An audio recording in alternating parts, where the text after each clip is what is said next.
Welcome to Fear and Greed Sunday feature. I'm Michael Thompson, and every Sunday we go into the vault, into the archive of Fear and Greed, and dig out an interview that will provide a good bit of Sunday listening. Today's interview comes from all the way back in July 2020, very early days of Fear and Greed, really.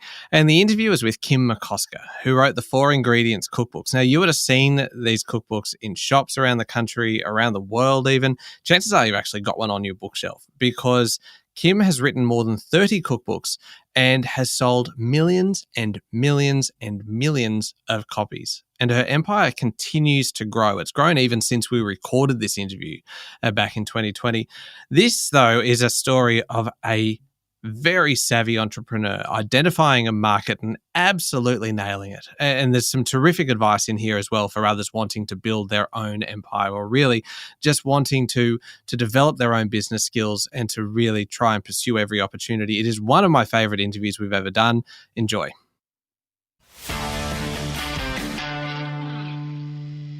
Every Friday on Fear and Greed, we like to talk about the business of leisure. And for many people, that involves spending time in the kitchen. Now, today's guest has managed to combine cooking and publishing into a hugely successful business. Kim McCosker is the owner of 4 Ingredients. If you don't own a 4 Ingredients cookbook, then I guarantee someone you know does. Now, Kim once said, you don't need an MBA to build a business, you just need a good idea. And her idea was a cookbook that could save you time and money by only including recipes with 4 ingredients. From that good idea, Kim has built a publishing empire with the most popular cookbook series in Australia and sales all around the world. Kim McCosker, welcome to Fear and Greed. Oh, what a nice introduction. I forgot about the old MBA story. So true though, isn't it, when you hear someone say it back? You don't need an MBA, you just need a red-hot cracker of an idea.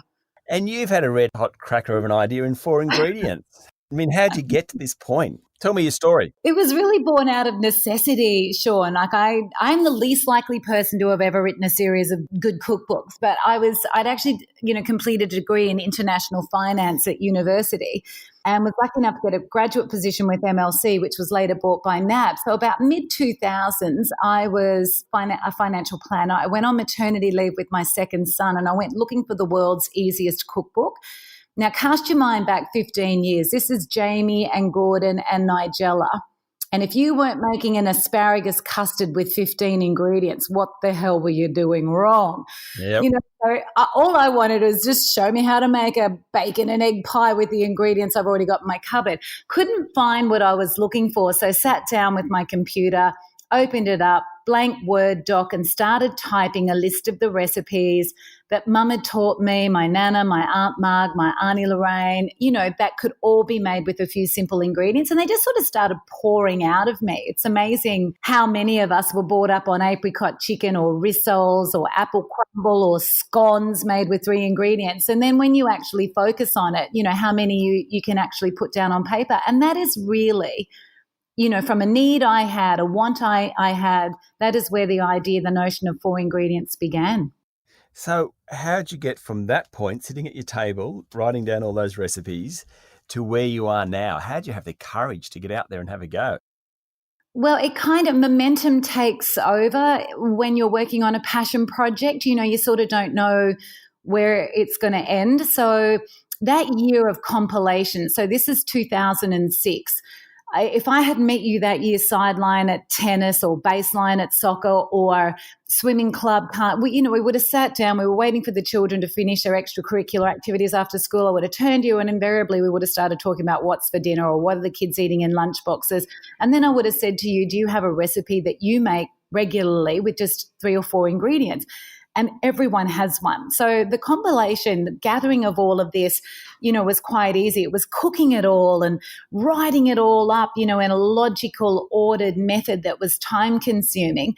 And by the end of that year, it took a year, better part of a year, a little over, Sean, I had spent hours, hundreds and hundreds, days on days. So a lot of time, a lot of money, because I think we cooked over 1,000 recipes to whittle it down to the 300 that made it into the first book. And I think I'd put on about 3.5 kilos, which, we women do not do in vain. So it wasn't so much that I knew I was on the trajectory of a bestseller. I just knew I needed a result because I'd invested too much of my time and effort and money. And it was really just momentum that spurred me on. That's where it all began. That's where this whole 4-ingredient sort of publishing company grew from. So I live in a house, my partner and I have 8 kids between us. So we regularly cook for 10 people. And I have used your recipes. And the reason I use your recipes is because they're easy. They're tasty, but they're easy. And do you think that's why people want to use your recipes? 100%. And that is what we have built. You know, repetition is your reputation. So if I've stood on one stage, I've stood on 1,000, and I will say to people, 4 ingredients will save you time, money, and stress in the kitchen at the end of a busy day, without a doubt, without fail. So I believe probably the single biggest factor of the success story of 4 ingredients is the fact that it is easy, and it has become known as the easiest cookbook series in the country. And actually beyond, doesn't matter whether you live in Dublin, Darwin, or Dallas, you know, people across the world want easy at the end of a busy day. And that's where 4 ingredients really carved out a strong niche and become a very trusted source, I guess, for people in that situation. I still find it amazing how you cut through from, when you were talking about Nigella, through to locally Neil Perry, through to Women's Weekly, who have incredible cookbooks, really. But you still managed to cut through all that noise. I know. I think, okay, so yes, a core pillar of success of 4 ingredients is the fact that it's easy. Another is, I believe, my finance background. You know, you can surround yourself with very, very clever people, solicitors, bankers, financial planners, accountants, but no one looks after your money better than you. So having that was really important. Oh, yes, you've got to have a great product, 100%. The product has got to be good, useful, and beneficial in the hands of a customer. But probably very, very early on, I realised that any nutter can write a cookbook, Sean, to be honest. Living proof of that. What I realised is once you've done that, that's really the easy part. All the blood, sweat and tears, that little bit of my heart and soul that went onto every page, that's the easy part, not that you know it at the time. What you then realise is what you've got to become is a marketer. You have got to become relentless in your pursuit for exposure of your product. And that is probably how we did that, how we navigated that, because, you know, it's never been easier to get published in this day and age, but it's never been harder to get noticed.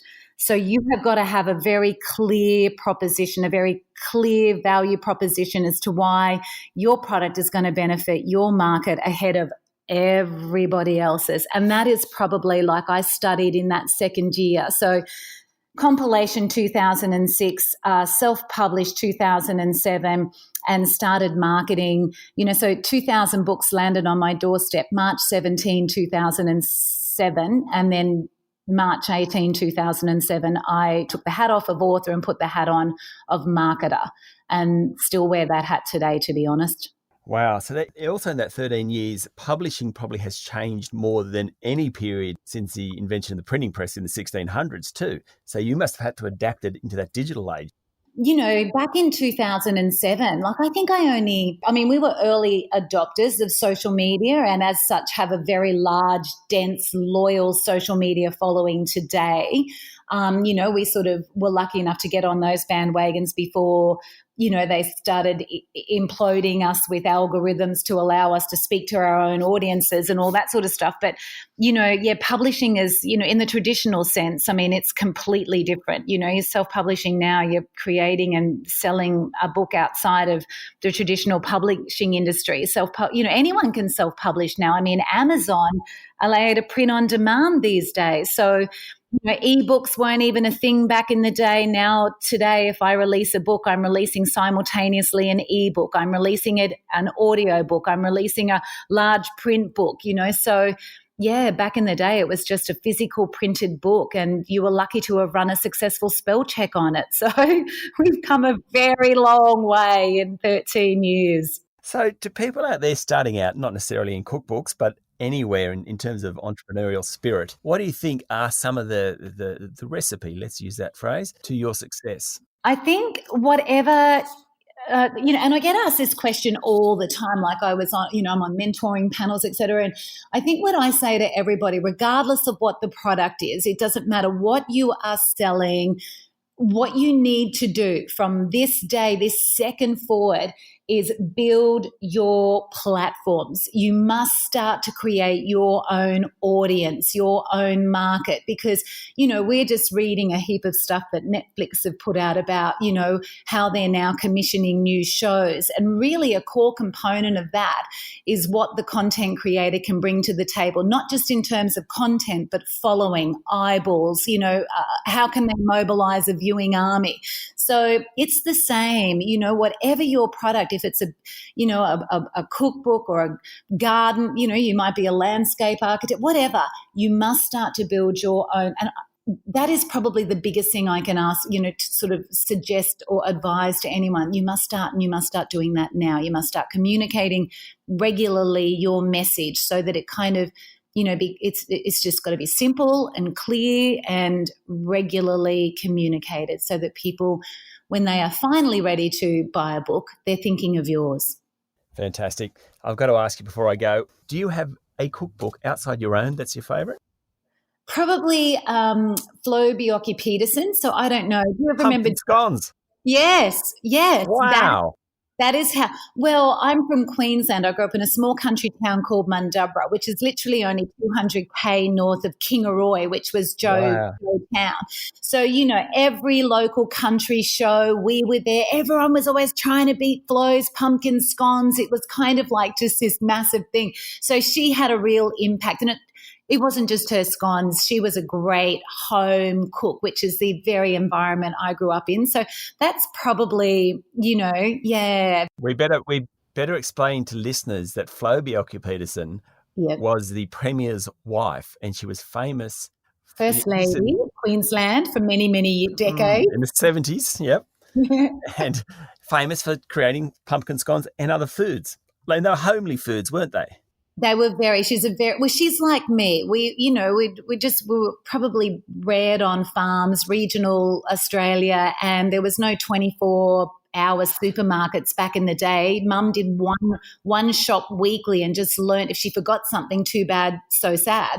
She just could create from literally nothing, and she cooked on a budget, on a shoestring. So Flo was very much in that genre that we grew up in. So she's probably, that little book of hers will always, tug closely at my heartstrings. But I think as well, I don't know, for you with 8 kids, have you got a slow cooker, Sean? Yep, slow cooker. We use it all the time. It's fantastic. Yeah, I was just going to say, that's what you've got to learn to love too, because a little goes a long, long way in a slow cooker. And you can take a big, cheap cut of like pork shoulder. It's a hard-working muscle, but cooked slowly and over a long time, a slow heat over a long period of time. It's just melts in your mouth. It's brilliant.